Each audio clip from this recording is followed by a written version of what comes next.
ഈ enforcement directorate മാത്രമല്ല NIA പോലും, അതായത് NIA സംബന്ധിച്ച്, അതായത് നേരത്തെ കസ്റ്റംസ് പ്രിവന്റീവ് വിഭാഗം കമ്മീഷണർ തന്നെ വ്യക്തമാക്കിയിരുന്നത് ഈ ഒരു രാജ്യദ്രോഹ അല്ലെങ്കിൽ രാജ്യത്തിന് ഭീഷണി ഉയർത്തുന്ന കാര്യങ്ങൾ കൂടി ഇതിന്റെ മറവിൽ നടന്നിട്ട് ഉണ്ടാകാമെന്നുള്ളതാണ്. അപ്പോൾ NIA അത് സംബന്ധിച്ചുള്ള വിവരശേഖരണത്തിലേക്ക് നേരത്തെ കടന്നിരുന്നതാണ്. ഇതോടൊപ്പം തന്നെയാണ് DRI വിവരശേഖരണം നടത്തുന്നുണ്ട്. ഒപ്പം തന്നെ NCB, അതായത് നേരത്തെ സൂചിപ്പിച്ചതുപോലെ ഇത്തരത്തിൽ വാഹനങ്ങൾ കടത്തുമ്പോൾ തന്നെ ആ വാഹനങ്ങൾ കൊണ്ടുവന്നിരുന്നത് കണ്ടെയ്നറുകളിലാണ്. അങ്ങനെ കണ്ടെയ്നറുകളിൽ കൊണ്ടുവന്ന വാഹനത്തിന്റെ അകത്തായിട്ട്, ഉള്ളിലായിട്ട് തന്നെ ഈ ലഹരി ഉണ്ടായിരുന്നു. ലഹരിക്കടത്തും അതിന്റെ മറവിൽ നടന്നു എന്നുള്ളതാണ്. അപ്പോൾ അതിന്റെ അടിസ്ഥാനത്തിലാണ് NCBയും ഇത് സംബന്ധിച്ചുള്ള പ്രാഥമിക വിവരശേഖരണം നടത്തുന്നത്. ഇപ്പോൾ നമ്മൾ കാണുന്നത് എൻഫോഴ്സ്മെന്റ് ഡയറക്ടറേറ്റിന്റെ റെയ്ഡാണ്. എൻഫോഴ്സ്മെന്റ് ഡയറക്ടറേറ്റ് ഇത് സംബന്ധിച്ചുള്ള വിശദമായ റെയ്ഡുകളിലേക്ക് കടന്നിരിക്കുന്നു. നേരത്തെ ഡെപ്യൂട്ടി ഡയറക്ടർ കസ്റ്റംസ് ഓഫീസിലേക്ക് എത്തുന്ന സാഹചര്യമുണ്ടായിരുന്നു. കസ്റ്റംസ് ഓഫീസിലെത്തി അത് സംബന്ധിച്ചുള്ള വിവരങ്ങളൊക്കെ തന്നെ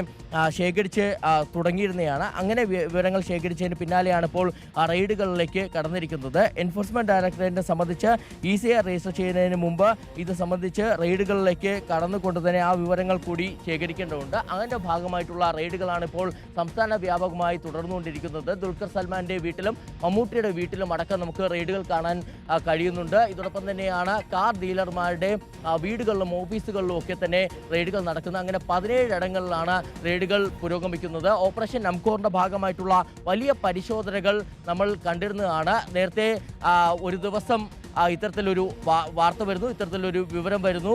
ഓപ്പറേഷൻ നംകോറിന്റെ ഭാഗമായിട്ട് സംസ്ഥാനത്തൊട്ടാകെ തന്നെ പരിശോധനകൾ നടക്കുന്നു. അതിൽ തന്നെ ദുൽഖർ സൽമാന്റെയും പൃഥ്വിരാജിന്റെയും വീടുകളിൽ അടക്കം പരിശോധന ഉണ്ടെന്നുള്ളതായിരുന്നു. എന്തായാലും പൃഥ്വിരാജിന്റെ വാഹനങ്ങൾ കേന്ദ്രീകരിച്ച് കസ്റ്റംസ് അന്വേഷണവുമായി മുന്നോട്ട് പോയിരുന്നെങ്കിലും പിന്നീട് ആ സംശയങ്ങൾ അങ്ങനെ അത് ദൂരീകരിക്കാൻ കഴിഞ്ഞു എന്നുള്ളൊരു കാര്യം കൂടിയാണ് കസ്റ്റംസ് വ്യക്തമാക്കുകയും ചെയ്തിരുന്നത്. ഇപ്പോൾ പൃഥ്വിരാജിന്റെ വാഹനങ്ങൾ കേന്ദ്രീകരിച്ച് വലിയ രീതിയിലുള്ള അന്വേഷണം കസ്റ്റംസിന്റെ ഭാഗത്ത് നിന്ന് ഉണ്ടാവുന്നില്ല എന്നുള്ളതാണ് നമ്മൾ മനസ്സിലാക്കുന്നത്.